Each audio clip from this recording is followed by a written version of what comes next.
মেদিনীপুরের সকালের মুখরোচক খাবার। হাই, আমি মানসী। গুড মর্নিং সবাইকে। আশা করি ভালো আছে সবাই। আমি ভালো আছি। চলো সবাইকে রেসিপিটা দেখিয়ে দিই। এই যে আলু আর ডিম সিদ্ধ করে নিয়েছিলাম। সিদ্ধ করার পরে পেঁয়াজটা ভেজে নিলাম। ব্রাউন কালারের পেঁয়াজ ভেজে নিতে হবে। তার মধ্যে আদা রসুনের পেস্ট দিয়ে দিতে হবে, আর একটু জিরে গুঁড়ো আর ধনে গুঁড়ো দিয়ে দিতে হবে, হলুদ লঙ্কা দিয়ে ভালো করে মশলাটাকে কষিয়ে নিতে হবে। কষানোর পরে আলুটা যে সিদ্ধ করে রেখেছিলাম সেই আলুটাকে দিয়ে দিতে হবে। আলুটাকে শুকনো করে পুরো একদম মশলাকে দিয়ে যে শুকনো করে একদম ঝরঝরে করে নিতে হবে, তাহলে চপের যে পুরটা হবে সেটা ভালো হবে। এই যে বেসন গুলিয়ে নিচ্ছে।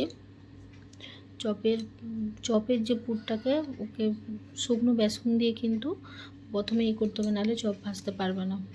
চপ ভেজে নিচ্ছি। চলো, আমার চপ রেডি হয়ে গেছে। সকালে তো অনেকগুলো বাসন পড়েছিল, সেই বাসনগুলোকে মেজে নিলাম, আর কিচেনটা পরিষ্কার হলে দেখতে খুব ভালো লাগে।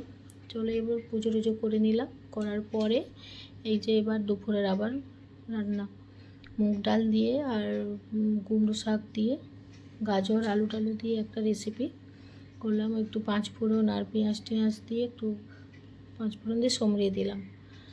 তো ছেলে আমি খেতে বসে, ওর বাবা এখন এসেনি। বড়টা বলছে খুব সুন্দর হয়েছে, ছোটোটা খুব লজ্জা করছে, ক্যামেরার সামনে বলতে পারে না, সেই জন্য হাসছে। এবার দুপুরের দিকে তো একটু রেস্ট নিলাম। সকালে খুব উঠতে হয়, বাচ্চার স্কুল থাকে। তারপর আজকে একটু ওই আমার ছোটো ছেলের মায়েদের সঙ্গে আমার ওই মেয়ে পার্টি বলে যেটা, ফ্রেন্ডদের সঙ্গে একটু পিকনিক ছিল, ওই যে রেডি হয়ে যাচ্ছি। আজকে আবার কী হলো, কাজলের এটা চোখে যে কাজল দিচ্ছিলাম ও ভালো করে ছিল না, চোখে খোঁচা হয়ে গেছে। এত জ্বালা করছিল তার বলারই নয়। এদিকে আমার ছোটোটাকে পাঠিয়ে দিয়েছি, কারণ ও বাচ্চাদের সঙ্গে খেলা করবে, যেহেতু ওরই স্কুলের সবাই। আর আমার একটু দেরি হবে যেতে, আমার বড় ছেলে কম্পিউটারে গেছে, ও এলে ওকে নিয়ে যাব, সেই জন্য ওয়েট করছি। তার মধ্যে ওর চলে যাওয়ার পরে গোপকে করে দিলাম, শয়ন টয়ন দিয়ে পুজো টুজো করে গোপকে শয়ন দিয়ে তারপরে রেডি হতে লেগেছিলাম আর কি। এবার ওইখান থেকে তো ফোন করছে যে কখন আসবে। আমার আর কোনো জায়গাতে যে তাড়াতাড়ি চলে যাব সেটা আর হয় না। আমার তো কিসের আমি জানি না, জানি না কি কেন আমার দেরি হয়ে যাবে, আর আমার সংসার সামলিয়ে আর কোথাও আর আমি আর বেরোতে পারি না। সারাদিন ওই সংসার, রাত্র পর্যন্ত সংসার, এইভাবে আমার চলে। তো একটু দেখে নেব। সিঁদুরটা পরছি, সিঁদুরটা আমি হাতেই পছন্দ করি পরতে, এমনি কাঁটি দিয়ে পরি না। আর টিপ পরবো, টিপটা আর খুঁজে পাচ্ছি না, টিপটা খুঁজে আর পাচ্ছি না, সেই জন্য টিপটা পরলাম না। একটু দেখে নিচ্ছি কেমন লাগছে। তারপরে ভাবলাম একটু রিলস বানিয়ে নিই, যেমন একটু অন্য কিছু জামা একটু পরেছি, যেহেতু সাধারণত আমি রেডি হই না, বাড়িতে যেটাই থাকে, তো ওই জন্য সেলফি না তুললে হয়, একটু সেলফি তুলে নিলাম।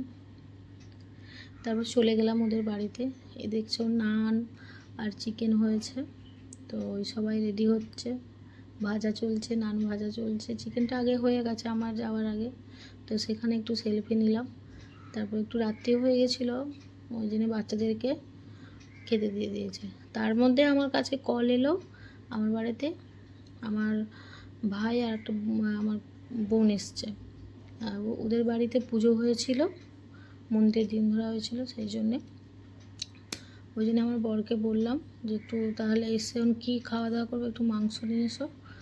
মাংসটা এনে দিয়েছে, দেশি মুরগি অবশ্য, ওই যে ম্যাগনেট করছি, টক দই দিয়েছি, আদা পেঁয়াজ দিয়েছি, টমেটো দিয়েছি, কাঁচা লঙ্কা আর রসুন দিয়েছি, কাঁচা তেল দিয়েছি, নুন দিয়েছি, সব রকম দিয়ে মাখিয়ে দিতে হবে, মাখিয়ে ম্যাগনেট করে রেখেছি।